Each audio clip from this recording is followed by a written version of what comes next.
Hi, my name's Phil. I like talking about politics, and in this video, and continuing on from the economic themes trying to be established by Liz Truss, I'd like to consider how she's essentially digging up the old Brexit idea of pretending to lead the world, urging the world to do what you're doing, but really it's for the domestic audience. The actual world is looking on in bemusement. In this case, she's now urging world leaders to follow her long discredited economic nonsense at the same time as the president of by far the largest economy in the world is pointing out just how badly discredited it has been. But first, if you'd like to be notified of daily news and politics, please subscribe to the channel and click the bell notification icon. So I talked as recently as yesterday about the nonsense of trickle-down economics again. It's going to be a bit of a theme because Liz Truss is really pushing it. But I looked on in wonder. Front pages of the newspapers today, they've got news on them again. News. We had fully 12 days in a row when there was nothing on the front page of almost every newspaper but royal affairs. I mean, I understand that why that would dominate the front pages. I got that. That was no surprise to me. But no, I couldn't quite get why there was no room for anything else. Like you have like, oh, King Charles or, Queen's coffin or something. And then, oh, by the way, there's some other news. But no, it was 12 days of the Queen still dead. But no room to say, actually, something's happening over there. If you're interested, look at page 4. But no, never mind. Actual news on the front pages today. Only it's a little awkward because it's full of Liz Truss trying to urge the world to follow her in the cunning use of tax cuts to stimulate growth. Now, I don't want to go over this old ground again so early because I did talk a bit about it yesterday. But suffice to say, the facts say the opposite. If you want growth, it's not about tax cuts. It's about giving businesses access to a highly skilled, highly motivated workforce, which means good pay and a well-funded education system. You need that workforce to be fit and healthy as well, so a well-funded healthcare system. You need good transportation links. You need good communication. All of these things needed to be funded by the government, for which the government need tax revenues. And it's not just that this hypothesis sort of makes more sense than the trickle-down economics, which is like, how does that actually work then? How did it ever work? The facts make it clear enough. For decades, we've seen the trickle-down economics put to the test with gusto by both the United States and the United Kingdom at least. I'd say that given the results offer nothing for the supporters of Reaganomics, we can put it to bed now. President Joe Biden certainly seems to have done. Imagine the scenario. Liz Truss, new UK Prime Minister. She's in the United States right now trying to pitch trickle-down economics, something that even previous Tory leaders have publicly disowned. Their actions say otherwise. They've sort of gone along with this trickle, but they won't publicly say, oh yeah, we're doing this for trickle-down economics. Even they've known that it's been discredited. But at the same time as Truss is blatantly saying, oh, trickle-down economics, of course it works, of course it works. Oh, where's your data then? Oh, of course it works.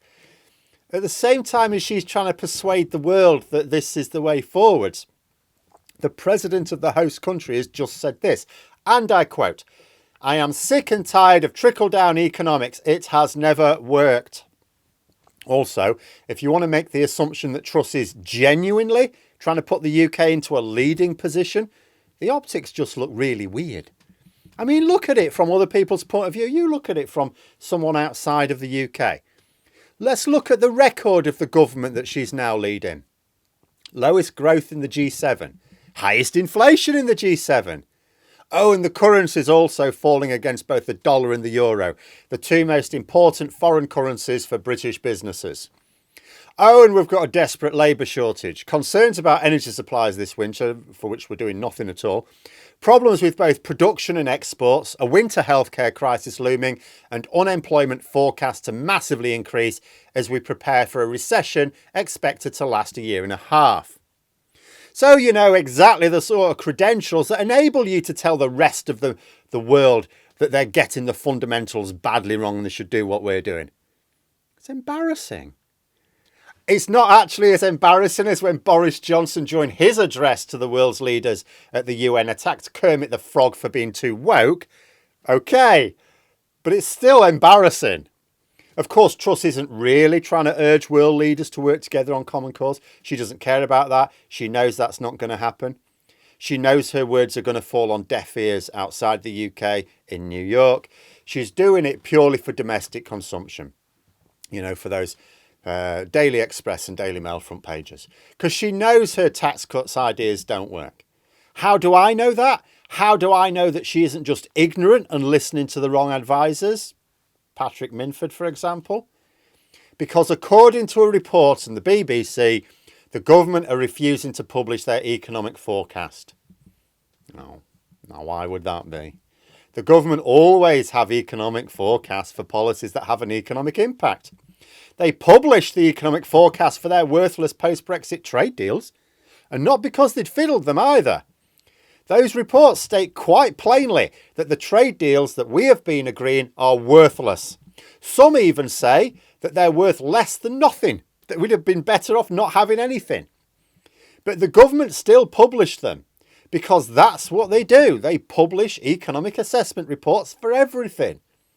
The only other time I can remember the government refusing to publish an economic impact assessment was regarding Brexit. Plenty of independent economic reports saying, yeah, this isn't going to work. You know, that the government's intended hard Brexit would drop GDP by 4%. And those independent economists have since said, yeah, looking at the actual data, yeah, we're still going with that. That's what's coming out here. It's all going according to how we thought it would. But the public can dismiss that, you know, sick of experts. Oh, they always get... Because that's the thing. You watch this. You look at some quotes on economists, right? You'll see plenty of political quotes, whether in America or Britain, about various politicians who said, oh, economists are very good at telling you why what happened last week, why they were wrong about what they said would happen last week type of thing. You know, in other words, implying that economists always get it wrong. You look up those politicians with those quotes, all of them very far right-wing politicians, because they want to discredit economists. They want to make out, oh, they're always getting it wrong. They're not always getting it wrong. But the public can dismiss the independent economic reports. But if the government had published its own figures, setting out just how damaging their hard Brexit was going to be, the public might reasonably have wondered why the government was going ahead with such an insane policy. So the government simply refused to carry out an economic impact assessment of Brexit. Can't criticise the economic forecast if there isn't one. But the policy is, of course, quite mad. If the government don't have detailed impact reports, they can't possibly plan. Like, imagine giving a builder a load of bricks and tiles. Best builder in the world. Here's a load of bricks and tiles. Build me a house. Okay, where's your plans? What plans? Just build me a house. You're a good builder. You don't need plans. No, they need plans. And that's an expert. Imagine what our current government is like, putting in place fiscal policies without a plan. You know, putting in fiscal policies that have long since been discredited without a plan for purely ideological reasons. Oh, what could go wrong? But they know that their ideas won't achieve growth. They know that they're going to harm the economy. They aim to get away with it, as they always do, by blaming other factors. This will be the narrative, you mark my words. Oh yeah, the economy hasn't quite come on as well as we might have hoped, but that was because of X, Y and Z. You know, if we hadn't cut taxes, it'd be even worse. Oh, you think it's bad now? You go to a parallel universe and you see what it was like if Labour were in charge or something. That's what they always do. It's an argument that really needs to stop working.